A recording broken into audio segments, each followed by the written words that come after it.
At the beginning of this century, no living European had set eyes on Lhasa, this holy city of Tibet.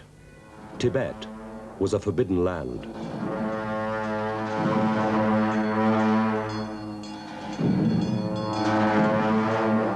We have explored to the ends of the earth, but this one country remains unseen, unvisited, shrouded in impenetrable mystery on the roof of the world. Tibet is one of the last secret places on earth. It is out of bounds and it stirs men's curiosity. What is this unknown country of monks and monasteries with its god-king, the Dalai Lama?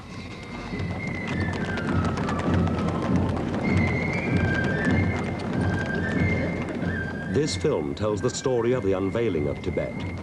But the Tibet that is revealed in this film is gone forever. In 1950, the Chinese invaded and swept away the old order. Now you'll never see the Tibet that 80 years ago so stirred men's curiosity. Then, concealed behind the Himalayas, Tibet was one mystery that the 19th century had left to the 20th to explore.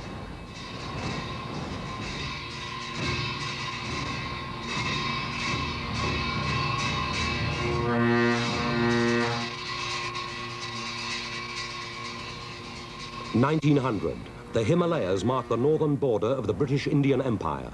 It stretches 2,000 miles from China in the east to Afghanistan in the west, a buffer state between the British and the expanding Russian Empire. To the north is Tibet, a no man's land between rival powers. 1903, with imperial pomp and ceremony, the Viceroy, Lord Curzon, enters Delhi. Lord Curzon has urged a forward policy in Afghanistan and Tibet. There are rumors concerning the Russians. There seems little doubt that Russian agents have been in Lhasa. The Tibetans totally refused to answer the Viceroy's letter. Whatever the Russian designs on India, I hold that the first duty of an English statesman is to render any hostile intention futile. A bold move might thwart the Russians. We must have a treaty with the Tibetans. Since they refuse to talk to us, we must send a mission to Lhasa. The expedition assembled at Siliguri on the borders of Sikkim, 400 miles from Lhasa. The mission is to be led by Colonel Younghusband. The escort 8th Gurkhas, 23rd Sikh Pioneer... Ain't this ripping, I wrote to my wife. It really was rather fun. There's something so compelling about forbidden cities. We were just like schoolboys with excitement. Cheer, boys, cheer, the country for the country. Cheer, boys, cheer, the willing, strong, right. I met two major generals. Each independently remarked that Tibet would be an A1 place for curios. The pass which leads into Tibet is at 14,400 feet. There's something so strange about the atmosphere at such an altitude. One feels one were on another planet.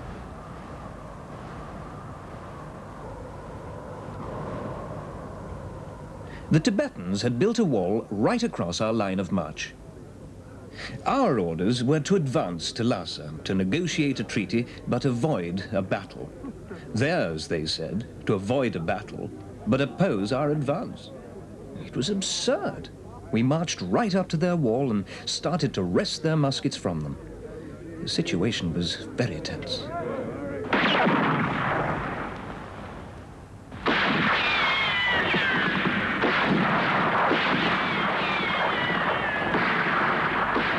They just walked away. Why, in the name of all their Buddhas, didn't they run? It was a most dismal victory. We plunged on into the unknown towards Lhasa. Bang upon the bank drum, clash upon the cymbals, we'll sing as we go marching along, boys, along. There was tremendous excitement. Tomorrow, August the 4th, 1904, when we enter Lhasa, the forbidden city of the Dalai Lama, an epoch in the world's history will have been marked. We will have unveiled the last mystery of the East. It is nearly 100 years since Thomas Manning, the only Englishman until today who ever saw Lhasa, preceded us.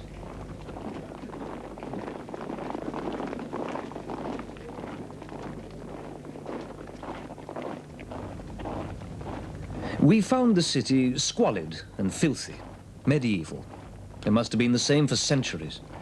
The Tibetans didn't consider themselves the least degree conquered.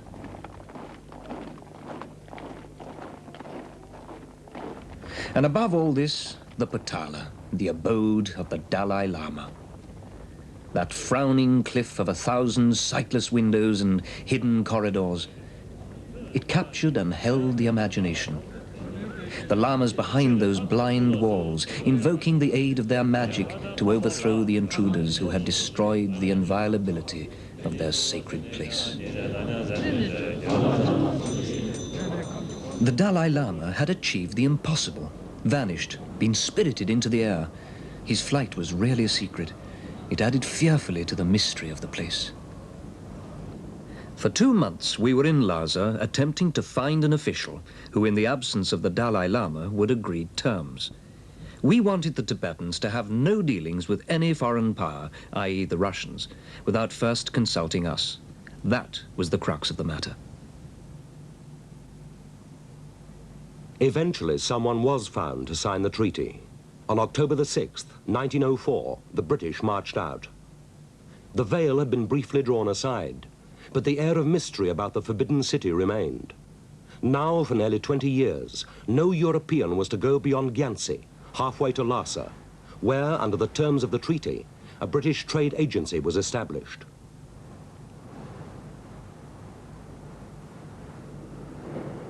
Some 6 years later, 2 British sergeants at a telegraph post on India's border with Tibet were woken by the unexpected news that the Dalai Lama was outside.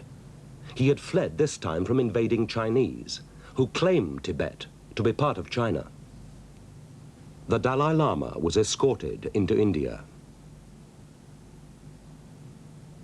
He stayed in India for 2 years, much of the time at the residency of the British political officer in Sikkim, Charles Bell, here with his secretary. A great friendship developed between Charles Bell and the Dalai Lama. When the Chinese were expelled from Tibet in 1912, the Dalai Lama returned to Lhasa, and Charles Bell was invited to visit him. Where Bell's invitation had opened the way, his successors as British political officers in Sikkim were later able to follow.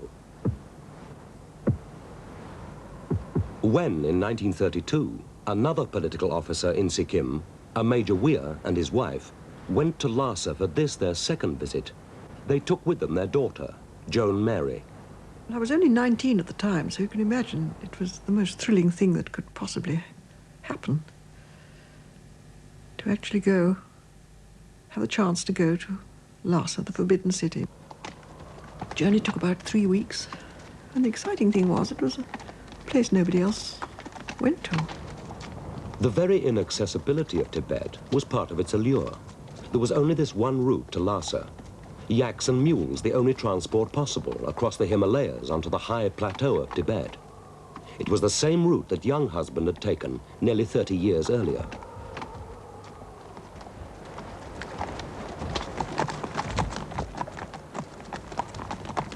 The first stage of the journey up from India was familiar to British political officers responsible for relations with Tibet. An essential qualification for them was to have done a spell as British trade agent at Gyansi, Tibet's second largest town, halfway to Lhasa.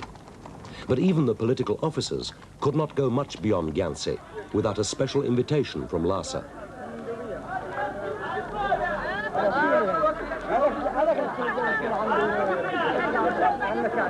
Outside Gyansi, the Sangpo River was the barrier that could not be crossed without that invitation.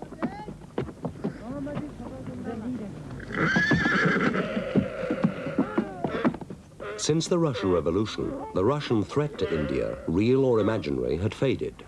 The northern border of the Indian Empire seemed secure, and the British had preferred to leave Tibet alone. It hopefully encouraged others, notably the Chinese, to do so.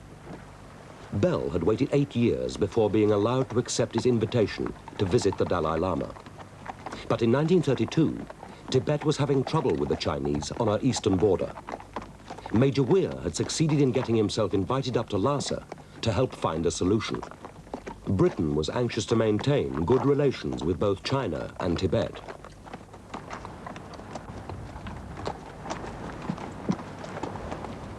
It was a sign of how rarely any European visited Lhasa that those few who did invariably took movie cameras with them. Outside Lhasa, Weir was welcomed by a guard of honor from the Tibetan army.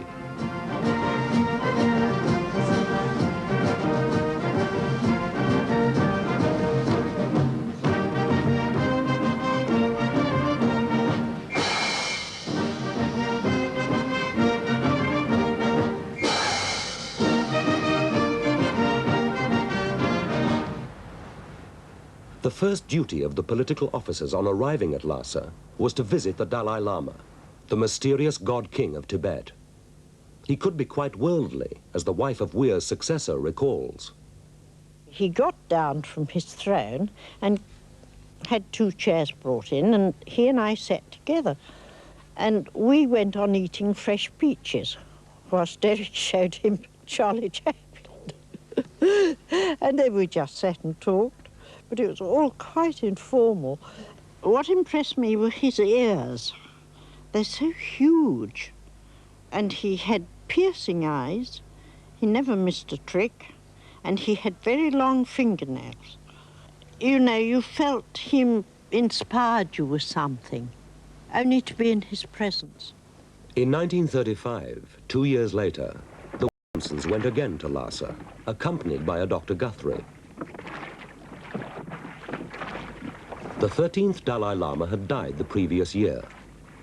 While the Tibetans searched for the child in whom the God of mercy would return, a regent was to preside at Lhasa. The purpose of this visit was to greet the regent on his installation, to mediate in yet another dispute the Tibetans were having with the Chinese, and to further good relations between the British and Tibet.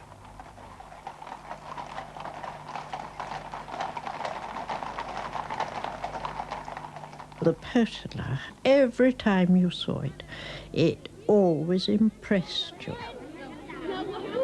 Little town of Lhasa had about 20,000 people in it. All the shops, they're not inside anything. They just put these shades up and you could buy anything practically. The first duty for the British mission was to receive the Tibetan cabinet and the Prime Minister.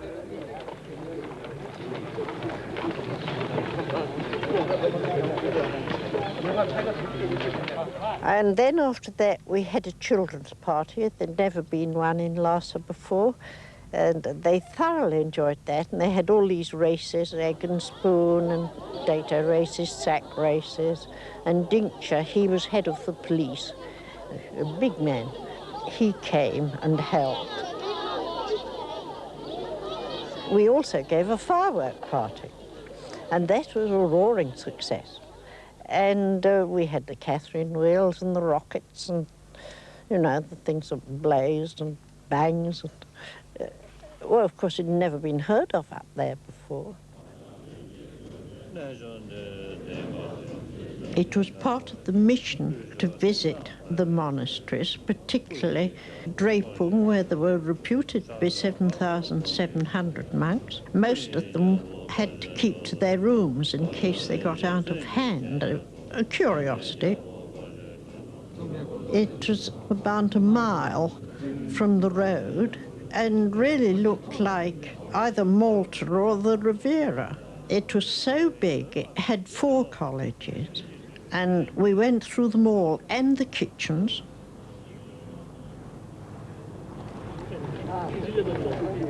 Another thing we did was to give an ashilamo, which is a religious play, and it lasted for 3 days.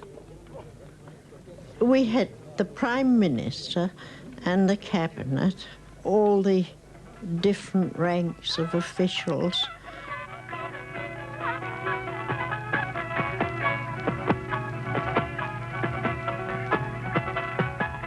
A man is put into a trance, and he's supposed to give birth to a baby. Of course, I roared with laughter. It was all fun, make-believe.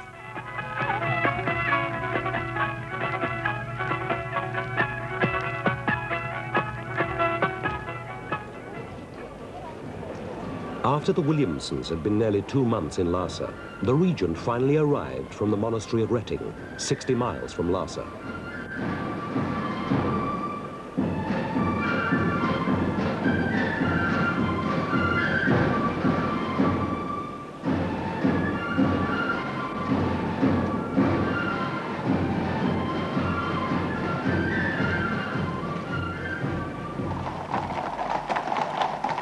Once the regent had arrived in Lhasa, we called on him. He was 24, he didn't suffer good health, but he had a very active brain. He would remain as regent till Dalai Lama was found, and after that until the Dalai Lama could take over.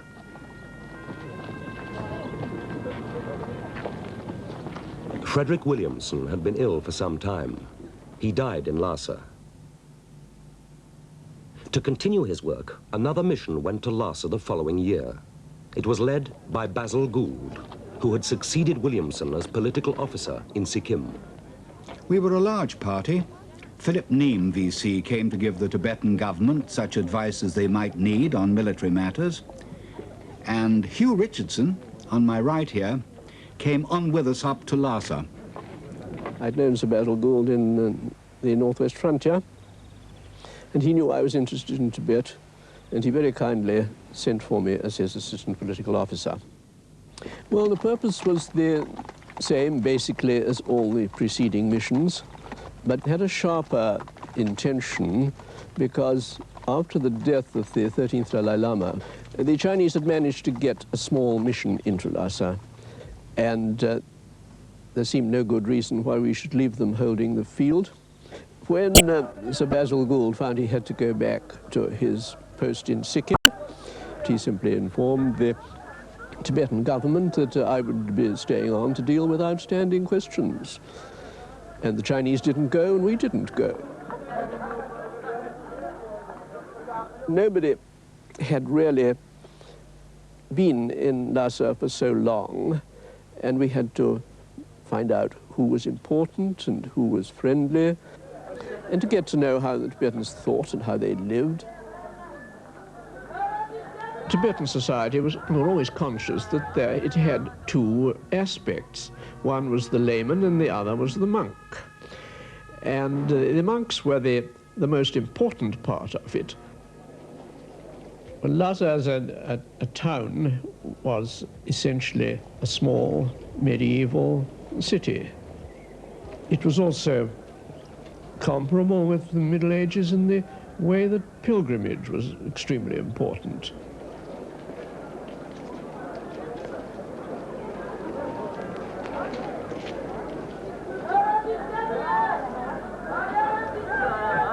Tibet had a small population, about 2 million spread over a country half as large as Europe. Outside Lhasa, on the high plateau, the majority of the people were nomads, living in yak hair tents.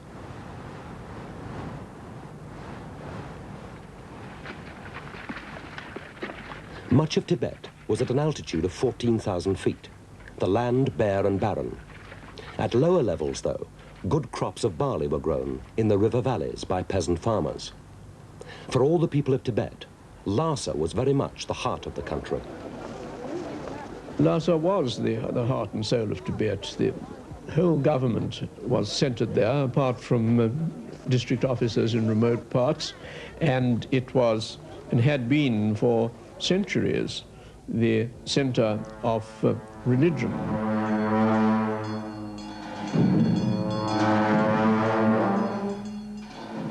The monk population was largely centered outside the city of Lhasa in 2 or 3 great monasteries.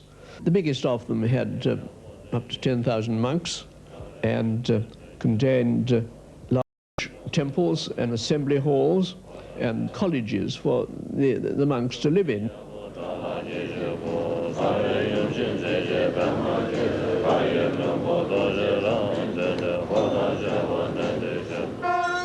It was always supposed that a third of the male population in Tibet became monks.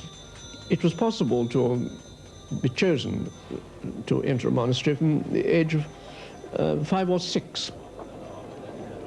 It was considered a matter of pride and prestige for the family to have at least one monk in the monastery.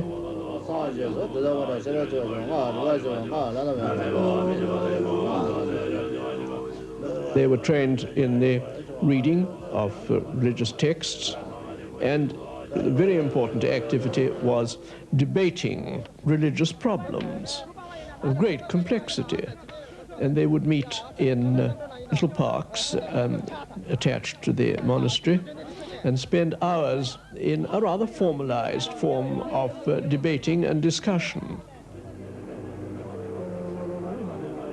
Like a medieval monastery, they were a community. They had cooks, they had sweepers, they had police, they had musicians, and those who were skilled in ritual.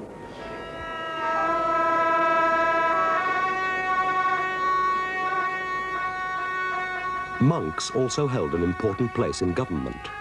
When Hugh Richardson was in Lhasa, the main concern of the Tibetan government was to find the reincarnation of the Dalai Lama. And the most promising candidate they found was discovered in territory under Chinese control. You know, the question was, how could they get him back to Lhasa without Chinese influence coming back? And there were very prolonged negotiations about that. In fact, eventually the Tibetan government had to buy him, and we helped them with that. We provided them with a lot of silver so that they could pay the ransom. And a special party went out to a huge reception camp to meet him and to bring him in state. And I went out on the day, and very early, and we all waited, and there was tremendous excitement in Lhasa about his coming.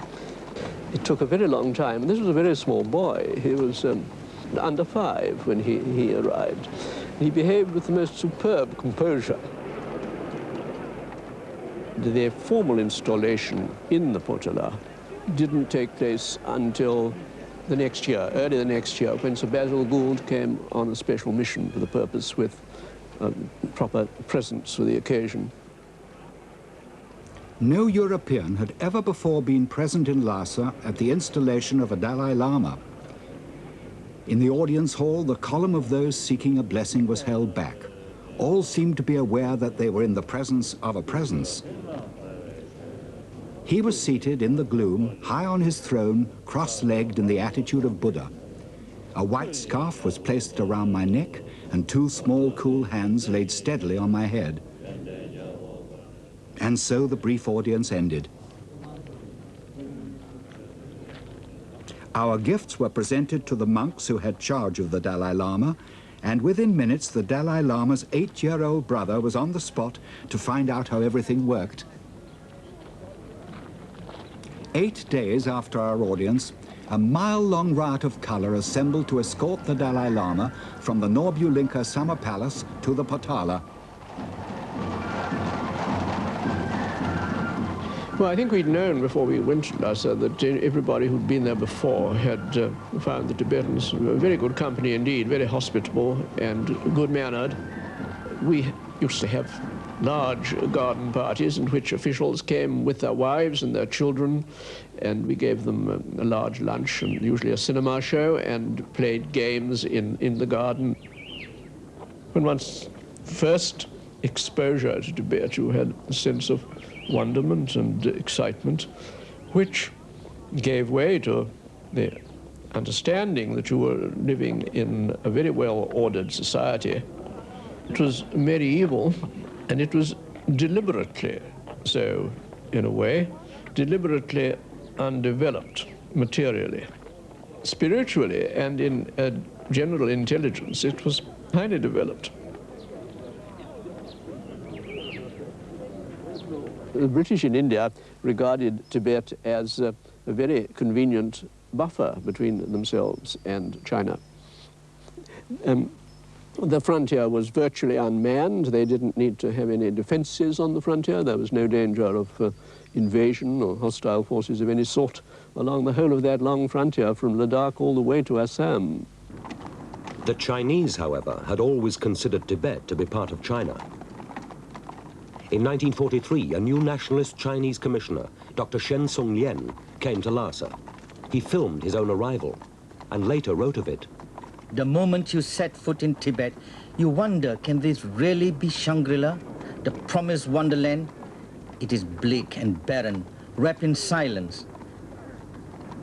When you draw near the heart of the hermit kingdom, you begin to realize that you are heading into a society fossilized many years back. Outside Lhasa, I was welcomed by members of the Chinese community and officials of the Tibetan government.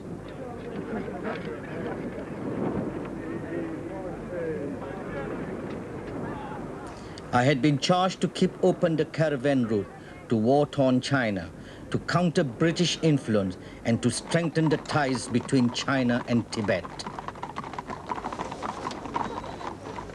Since 1911, Tibet has to all practical purposes enjoyed full independence. But Tibet and China for many hundreds of years have been bound by a spiritual and earthly connection. The Buddhist religion of Tibet guarded by the aid and protection of China, a relationship that has been weakened by wars and revolution in China. Tibet in the 1940s was still the forbidden land, closed to all foreigners except these few political officers, British and Chinese, countering each other's influence on the fringes of their respective empires. But there is today one European, an Austrian, who came to know Tibet at this time more intimately than any other, and by way of very different circumstances. In 1939, I was climbing in the Himalayas when the Second World War broke out. We were interned by the British in India, and together with a friend, I escaped from the prison camp, and after crossing the Himalayas and wandering for about 2 years, we reached Lhasa.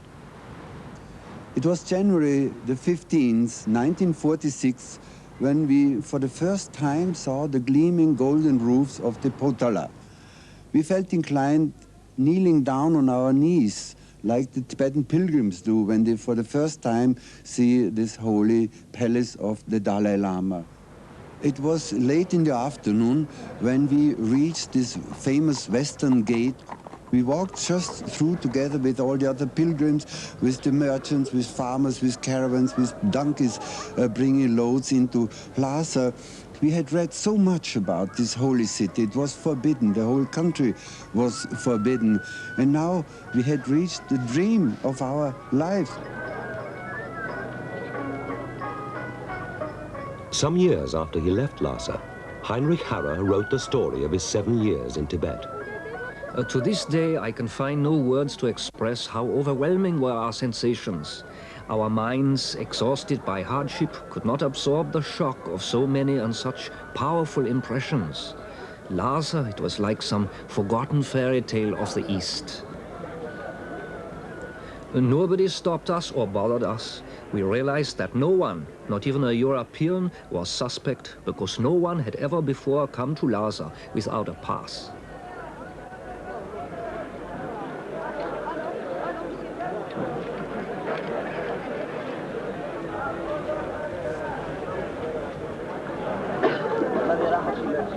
It is probable that no country in the world would welcome two poor fugitives as Tibet welcomed us.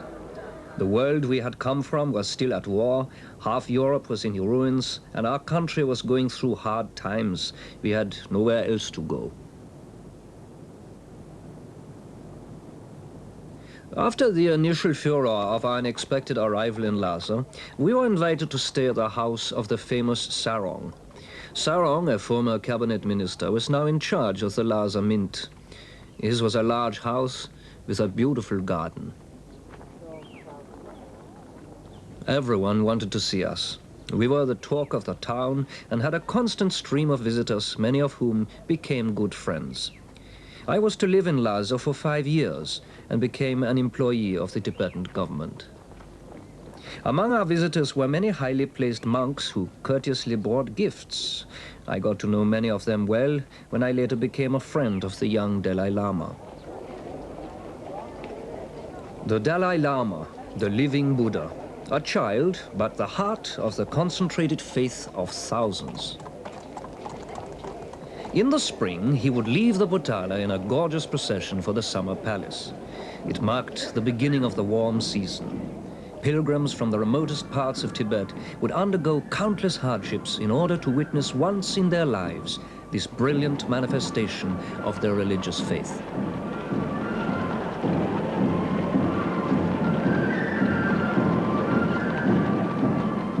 First came servants with the God King's personal effects carried in bundles. At an interval behind rode monks with banners decorated with texts.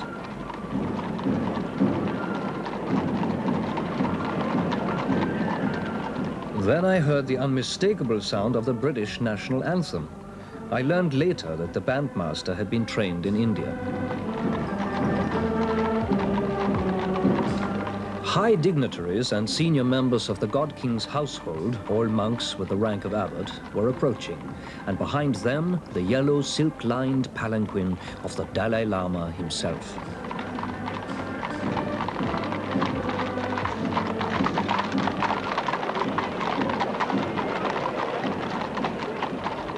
Behind the Dalai Lama came the secular authorities in descending order of rank. We could not close our hearts to the religious fervor that radiated from everyone. Religion is the heart and fabric of Tibet, the daily life of the people ordered by their religious beliefs. The fourth month of the year is the holy month, the month of 100,000 merits. From the first day, men and women, rich and poor, walk the Lingko, the holy walk round Lhasa. It is the most popular way to acquire merit, for this is the month Lord Buddha was born, and the effect of every deed one does is multiplied 100,000 times.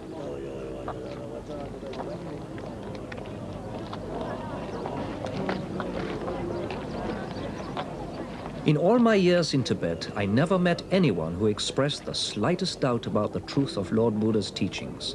Pious texts are constantly on their lips. Prayer wheels turn unceasingly.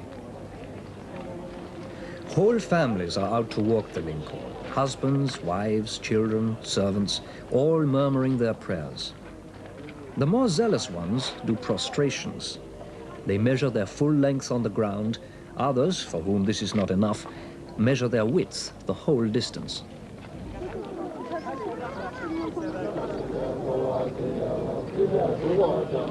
Charity is poured upon beggars, for giving of charity brings added merit.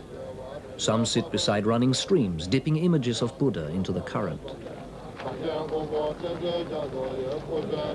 On the 15th of the month, the whole body of government officials in their brilliant silk costumes is led by the 4 cabinet ministers around the holy walk. There is a beautiful and informal festival on this day at the Dragon Temple, on an island in a lake behind the Potala. There's a holiday atmosphere. Wine and food shops spring up. Picnic parties are everywhere.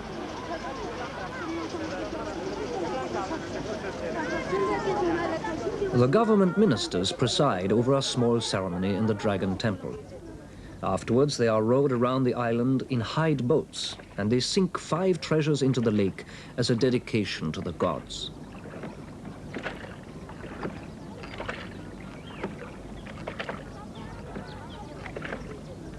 After a short time in Tibet, it was impossible for me to kill a fly. It may be the reincarnation of a dead relative. If at a picnic an insect falls into a cup of tea, it is a catastrophe. It must at all costs be saved from drowning. The Tibetans are a gentle, laughter-loving people. Everyone scrambles for a ride to the island. Happy crowds throng the banks to watch the fun.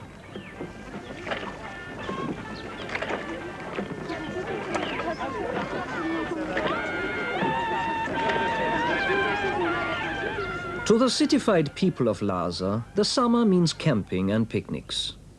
Among the common folk in particular, the best traditions of nomadic life are kept alive.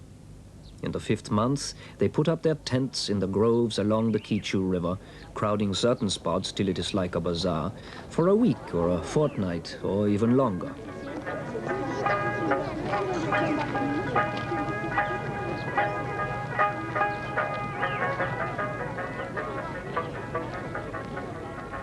People play games and mahjong and musical instruments.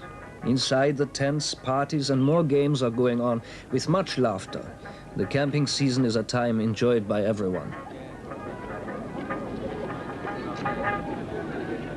By now, we were beginning to feel at home and accepted in Lhasa. When we first arrived, we had been afraid that we would be sent back to internment in India at the request of the British government. Hugh Richardson, being the representative of the British government, and since we had escaped from a British prison camp in India, he still had in his files the order to get us out of the country.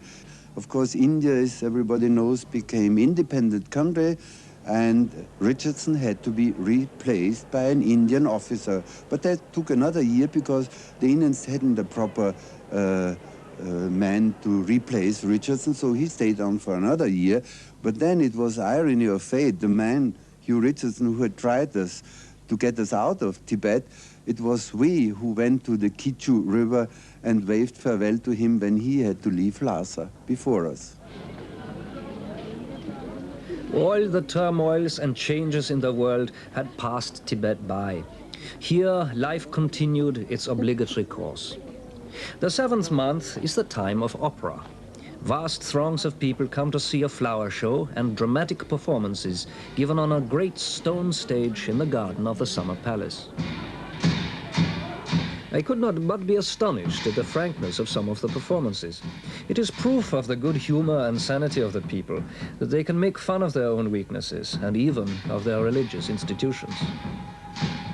Men appear dressed as nuns. It brings the house down.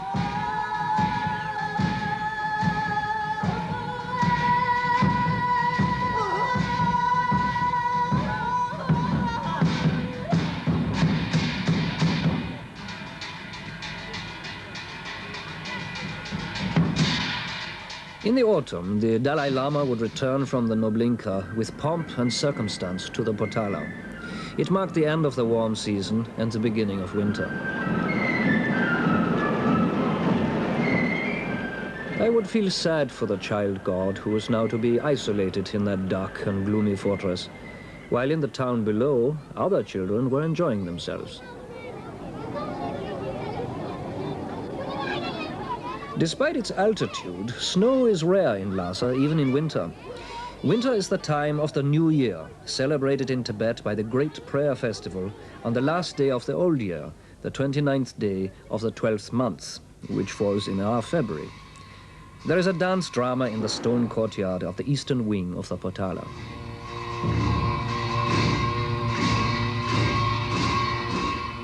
It is a solemn drama concerning the chastisement of evil spirits by black-hatted priests.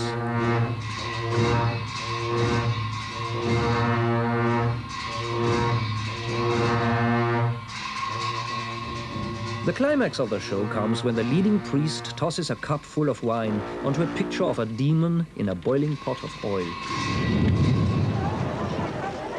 And the New Year festivals begin.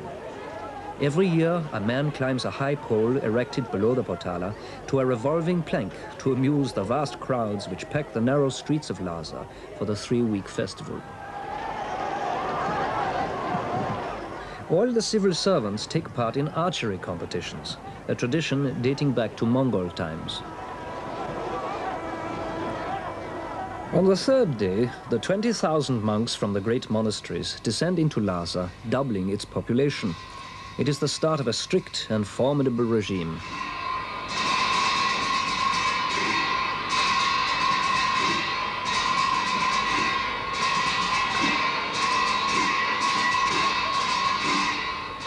For 3 weeks, the monks take over the running of the town. It symbolizes the return of secular power to religion, where ultimately all power lies.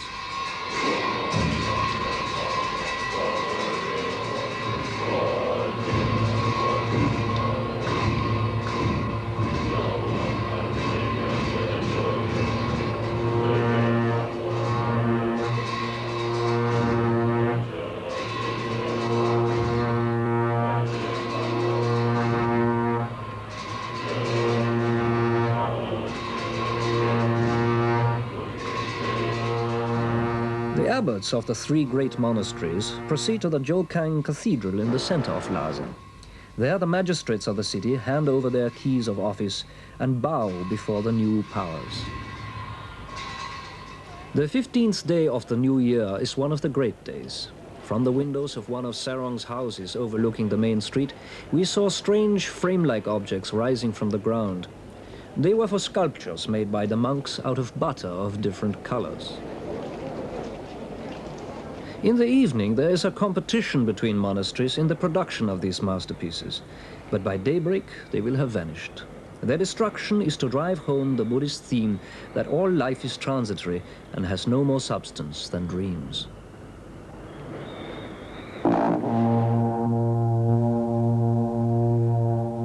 In front of the cathedral, the abbots ruling Lhasa seat themselves in preparation for the arrival of two ceremonial generals and their attendants.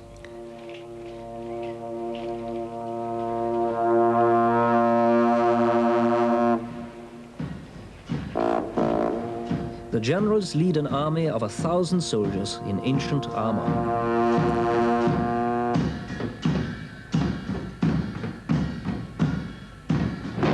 Long ago, a Muslim army marching on Lhasa was overtaken by heavy snowstorms. The arms and armor of the frozen soldiers were brought in triumph to Lhasa, and now they are brought out every year as these soldiers wage their phantom war against the forces of evil.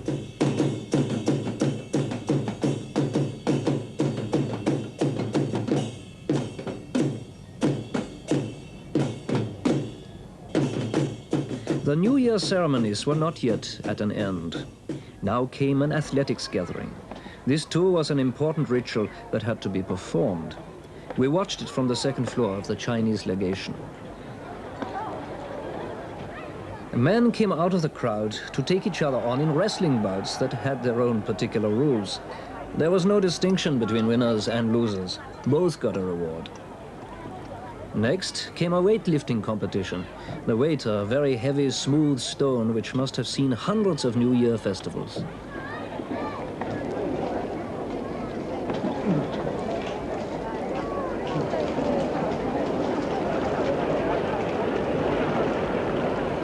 On the 24th of the month, the state oracle, who when in a trance is consulted on important matters of state, is brought from the cathedral to an immense religious ceremony.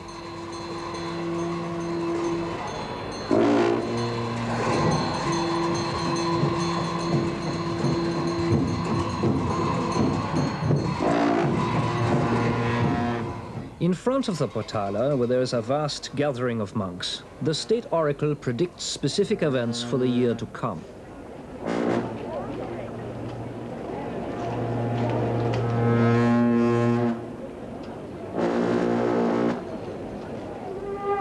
His trance over, the oracle faints and is borne away on a palanquin, while the monks converge on two vast brushwood pyres on which effigies of a skull, symbolizing the evils of the past year, are ceremonially burnt. The last event of the great prayer festival is a test of horsemanship, the most popular of all the spectacles. It is probably a survival of former great military parades. In the past, feudal lords had at certain times to march their troops past their overlord to show their readiness for war. It recalls the warlike days of the Mongols, when marvelous feats of horsemanship were the order of the day.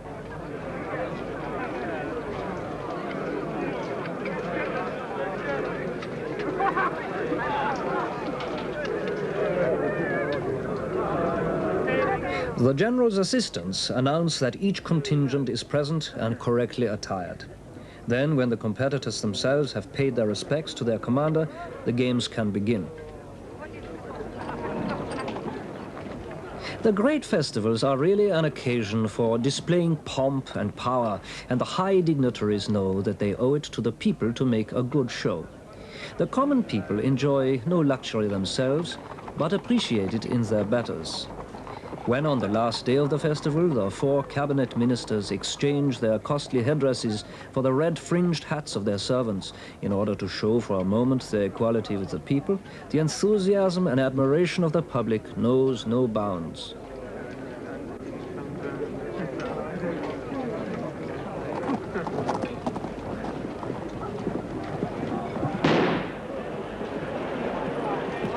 I was enjoying life in Tibet and had made many friends. It was an archaic country, intentionally undeveloped in our sense, but in its own special way, it was a sophisticated cultural society, and it worked. The people were happy with the way they lived.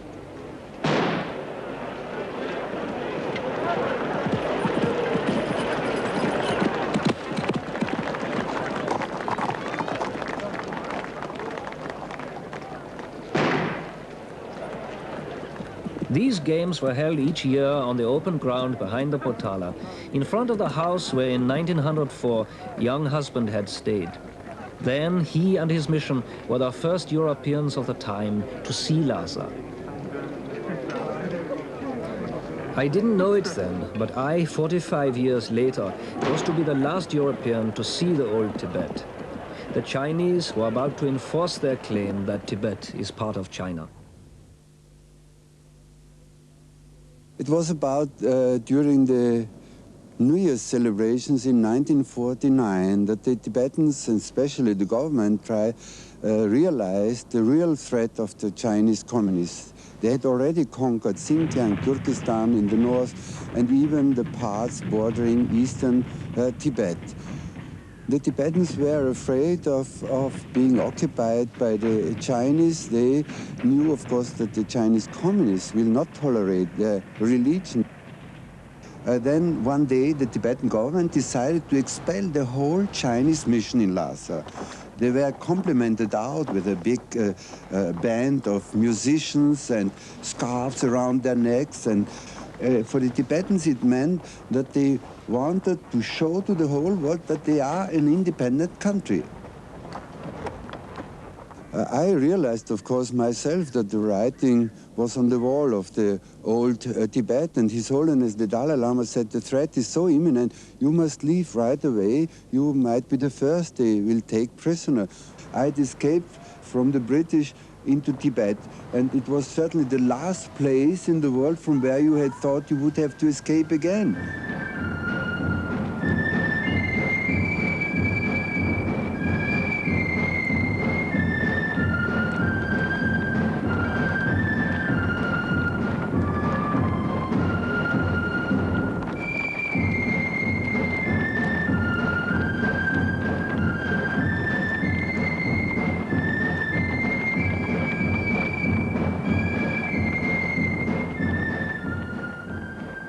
In 1950, the Chinese invaded. Today, nothing remains of that Tibet that 80 years ago was called the One Mystery the 19th century had left to the 20th to explore.